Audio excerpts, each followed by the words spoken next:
من دوزندگی رو دوست داشتم. لیکن از سبب که امکانیتی در دوشنبه در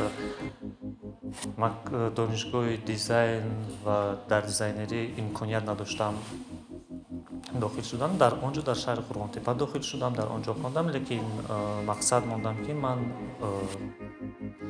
نوابسته از آن که در کجا میخوانم و با کدام اختصاص میخوانم، من کسب دوست داشته خود را به پیش میبرم.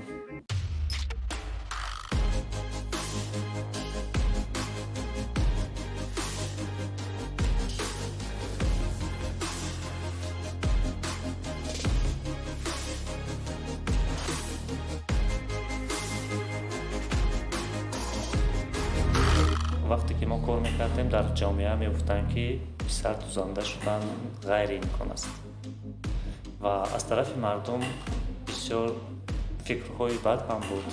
من تعقیباتی سخت نبود، لیکن با سخن تعقیب میکردم. یا خیلی وقت فکر میکردم که مگر این درست است که من دوزنده شده کار میکردم، لیکن من شکرانه خداوند میکنم که مادری من، دوستای من که در اطراف من هست، آنها به من میگفتن کار کن، این کسب دوست داشته تو و در جهان مردایی هستند که دوزندگی میکنند، پزندگی میکنند و سخنان مردم نباید تو رو منع کند.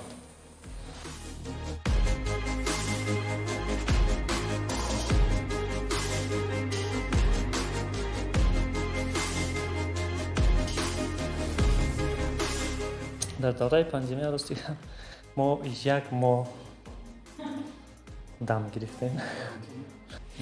من فکر میکنم کم تا رو 70 هم کرد.